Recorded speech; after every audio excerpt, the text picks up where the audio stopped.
রহমতুল্লাহি ওয়া বারাকাতুহু।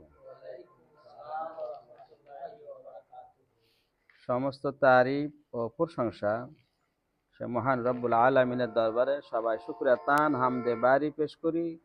আলহামদুলিল্লাহ।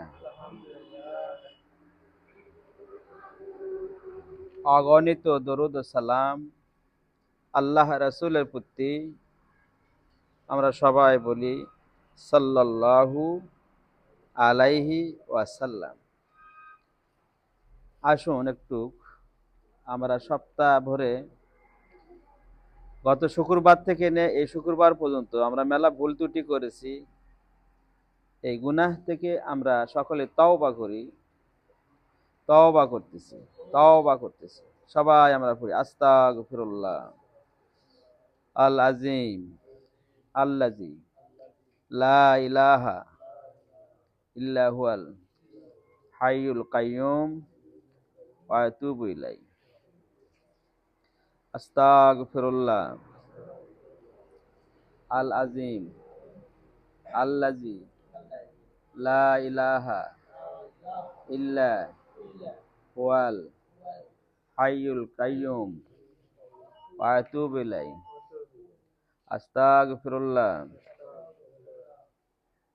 আল্লাযী লা ইলাহা ইল্লা হুয়াল হাইয়ুল কাইয়্যুম ওয়া আতুবু ইলাইহি। আমরা নতুন করে ঈমান নবায়ন করি, সবাই পড়ি আশহাদু আল্লা ইলাহা ইল্লাল্লাহু ওয়াহদাহু লা শারীকা লা ওয়া আশহাদু আন্না মুহাম্মাদান আবদুহু ওয়া রাসূলুহু। আউযু বিল্লাহি মিনাশ শাইতানির রাজীম। বিসমিল্লাহির রহমানির রহিম।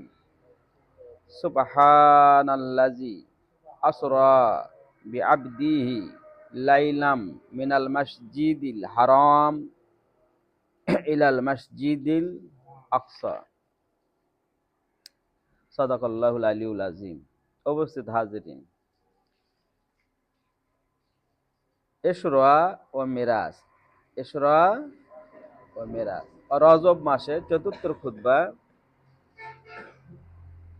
ইসরা ও মিরাজ। সুবহানাল্লাযী আসরা, কি বললাম? ধরেন, কথা ধরেন। সুবহান মানে পবিত্র, মানে অর্থ হলো পবিত্র। আল্লাযী যিনি যাহারা, যিনি বা যাহারা। আচ্ছা, তারপরে আসরা, এখানে আবার বাংলায় লেগেছে এসরা, তাহলে মানে কি রে বাবা? এটা হলো ভ্রমণ। কোথায় ভ্রমণ? বিআবদিহি লাইলাম মিনাল মসজিদিল হারাম। তার মানে হলো আপনার ওই লাইল, লাইল মানে রাত, লাইল মানে রাত বা রজনী, রজনী যোগে ভ্রমণ করিয়াছি মসজিদুল হারাম থেকে মসজিদুল আকসা পর্যন্ত। অর্থাৎ মসজিদুল হারাম, বড় হাত হারাম দাবা দিয়ে পড়লি হবে, তোমাকে আরো তো কল হবে না হারাম, আরে ভাই হারাম। তো এই মসজিদটা হলো মক্কায়। কোথায়? মক্কায়। আর মসজিদুল আকসা এটা কোথায়? মসজিদুল আকসা সম্পর্কে আমরা কে কে পরিচিত বলবেন কি?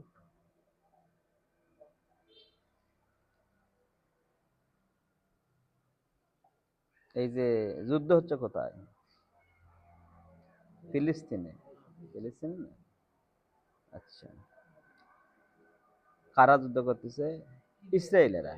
ইসরায়েলের না না? হ্যাঁ,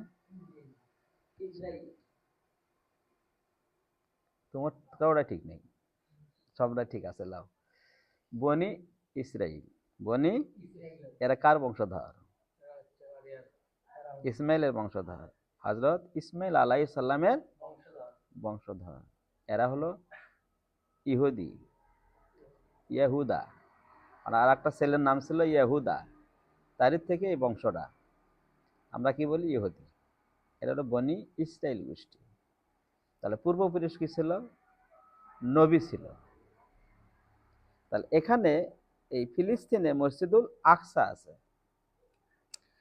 তাহলে হুজুর পাক সাল্লাল্লাহু আলাইহি সাল্লাম যখন মেরাজে গেলেন, তখন মসজিদুল হারাম থেকে মসজিদুল আকসা পর্যন্ত ঘটনাটা কি?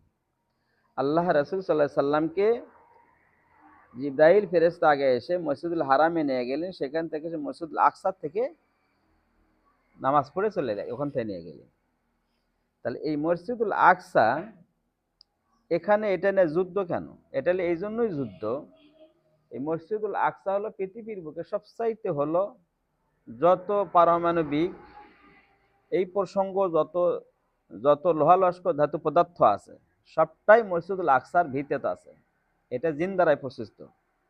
হযরত সুলাইমান আলাইহিস সালাম জিন্দারায় মসজিদটা করেছিলেন। পৃথিবীর বুকে খালবিল তরুলতা যেখানে যা আছে, সেখানে আপনার ধরেন এই যে এক কথায় শেষ, এই যত আপনার গুলি বোমা বিস্ফোরণ যা কিছু হবে, এইগুলোন পদার্থগুলান স্বর্ণ হীরা মুক্তা যা কিছু হবে সবকিছু মসজিদুল আকসার মসজিদের ভিতের মধ্যে আছে।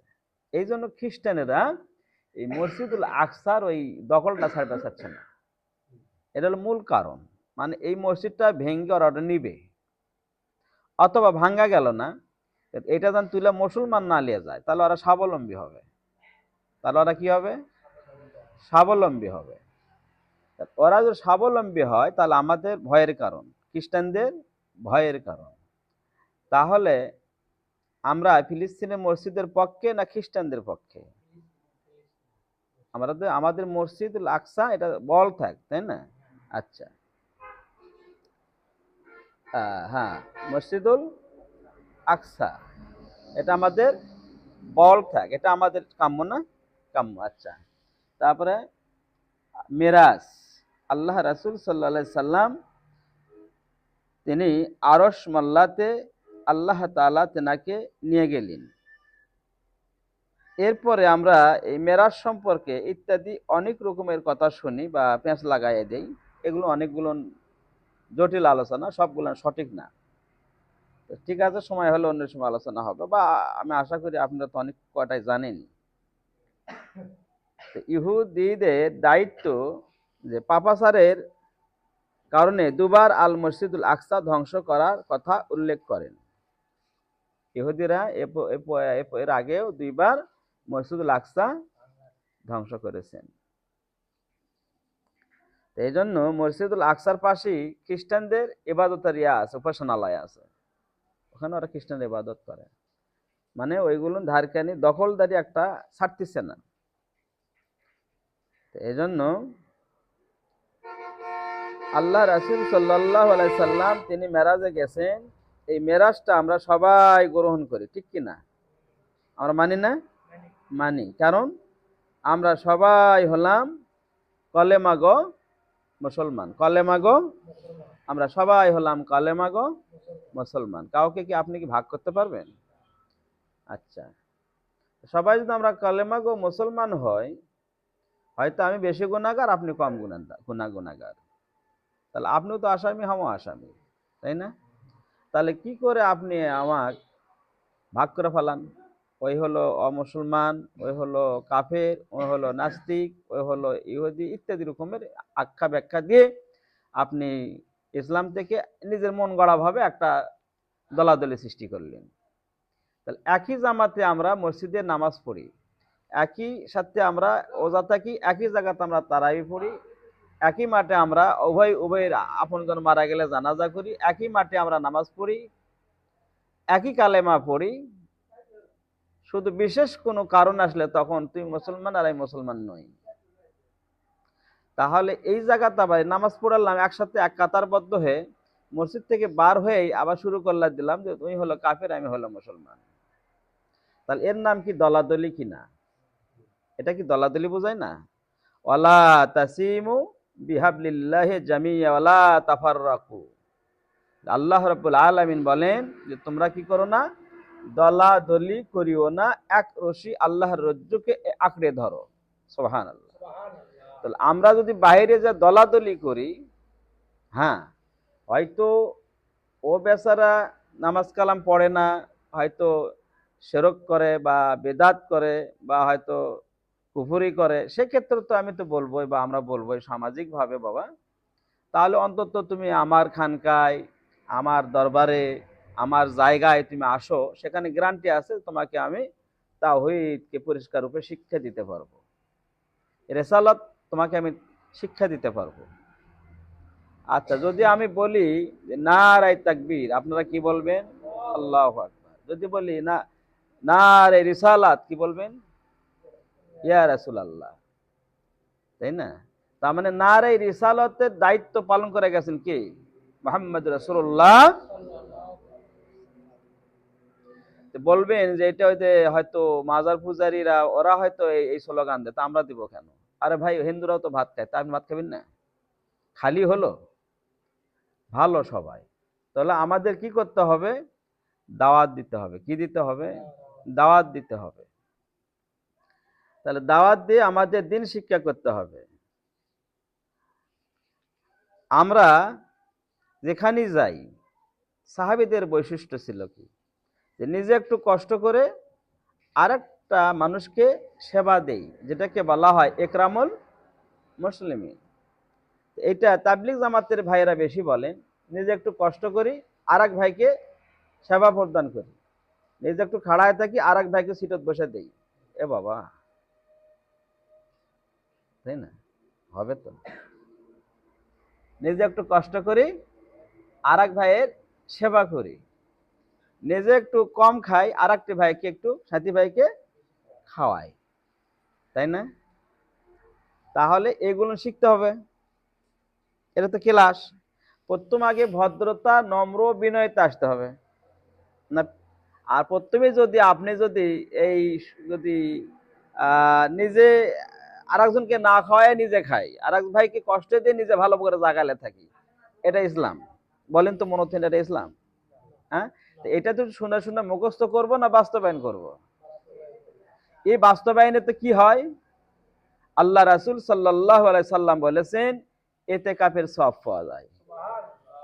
ইতিকাফের সওয়াব পাওয়া যায়। মনে থাকবে তো এগুলো? আচ্ছা, মনে করেন যে ওখানে একটা ভাই অজু করছে, টিপকল আপনার ওই অফ করতে আর ভাইয়ের স্মরণ নাই, বেখেয়াল মানুষ তো হয় না? আপনি এখানে যদি বলেন হ্যাঁ আপনার আক্কেল নাই, আপনি টিপকল বন্ধ করেননি, আপনি গুনাহ করলেন না দাদা, কারণ ওই ভাই তো ইচ্ছাকৃত ভাবে করেননি, বেখেয়ালি এটা হয়ে গেছে। আর তা না করে আপনি যদি বলতেন ভাই আপনার হয়তো স্মরণ নাই, আমি বন্ধ করে দিয়েছি, এরপরে থেকে একটু খেয়াল করবেন, কেমন হলো? ইসলাম কোনটা দেয়? তাড়া মারা শিখায় না এটা শিখায়? আলহামদুলিল্লাহ।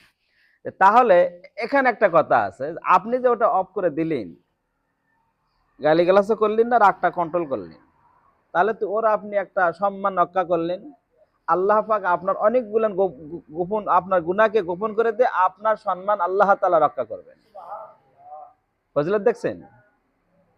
তারপরে আপনি যেটা বন্ধ করে দিলেন, ওটা আপনি সদকায়ে জারিয়ার সওয়াব পেলেন, পানি রক্ষা করলেন মসজিদের। এরপরে সেবা দান করলেন, কতটি কাজ হলো রে ভাই? কাজটি ছোট না বড়? ছোট্ট না কাজ না? নেকিগুলো বিশাল। এইভাবে যদি আমরা ধরি, যদি আমার তিনি ধরা হয়, এগুলো আদর্শ পাওয়া যায়, তো মুসলমান তাহলে কুটি ভাই। তাহলে কার মধ্যে কি খোঁজ দিচ্ছেন আপনি? গিরাল যায় যদি আজান দিয়ে জুম্মা খোঁজেন, পাবেন তো? হ্যাঁ, পাবেন? তাহলে এরকম যদি মুসলমান হয়, হিংসা হিংসি, দলাদলি, কাজাকাজি, এ আর একজনের পাশে লাগে আছে, ও আর একজনের পেছনে লাগে আছে, আমি রকিক দেখতে পারি না, রকি মেনাজক দেখতে পারে না, মেনাজ মজ্জমক দেখতে পারে না, কাম তো ভালোই হচ্ছে। এটা তো মুসলমানের নেই না? এটা কি হিন্দুকের সাথে হয় না আমাদের সাথে হয়? আমাদের সাথে হয়। আচ্ছা, আমরা যেখানে বাস করি, ধরেন একটা বাজারে আমরা বাস করি, সেখানে দুই একটা হিন্দু বাস করে, আর কয়েকশো মুসলমান বাস করি আমরা। তা আমাদের কৃষ্টি, কালচার, আচার আচরণ, ব্যবহার দেখে ওই হিন্দু কি মুসলমান হচ্ছে? বরং আমরা কি করি, ওর সাথে ওর পূজার বাড়িতে যাই, কি তাই না? পূজার বাড়িতে যাই, ওখানে দাওয়াত খাই, ওর বাড়িতে থাকি, ওর ওর শুধু ওই পূজাটা দেই না, কিন্তু আর সব কিছু আমও গ্রহণ করেছে। ও যেভাবে মাথা ছাটি আমও সেভাবে মাথা ছাটি, ও যেভাবে পোশাক পরে আমও সেভাবে পোশাক পরি, ও যেভাবে নামাজ আজান হলে মসজিদে যায় না আমও আজান হলে মসজিদে যাই না, ও যা করে আমি করি, শুধু নামে আমি, আমার নাম মুসলমান আর ও হলো হিন্দু। তাহলে ওই হিন্দু এই মুসলমানের কাছ থেকে মুসলিম ধর্মের কোন সুঘ্রাণ পাচ্ছে? এর সংখ্যা এই ধরনের মুসলমানের সংখ্যা বেশি না কম? বেশি তো, হ্যাঁ? আচ্ছা, তাহলে দুই একটা বেচারা দোষারোপ করে লাভ হবে? হ্যাঁ। আচ্ছা, আরেকটা কথা, সেটা হলো এগুলো আরাসাতুল আম্বিয়া, আল্লাহ রাসূল সাল্লাল্লাহু আলাইহি সাল্লাম বলেছেন যে যারা আলিম তারা আমার হলো ওয়ারিস। তারা কি কি ওয়ারিস? আলিমেরা নবীর ওয়ারিস। বলুন তো, হুজুর পাক সাল্লাল্লাহু আলাইহি সাল্লাম মদিনাতে জমি রেখে গেছেন, আপনি দাখিল আলিম ফাজিল টাইটেল এমএ পাস করলে আপনি জমির ভাগ পান? মক্কাতে জমির ভাগ পান? কিসের ওয়ারিস ভাই?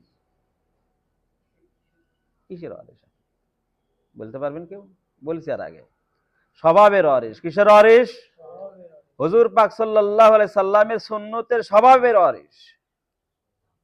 যার মধ্যে যতটুকু সুন্নতের ইত্তেবা স্বভাব ঢুকবে, সে ততটুকু হুজুর পাক সাল্লাল্লাহু আলাইহি সাল্লামের ওয়ারিস হবে, এটা বলা হয়েছে।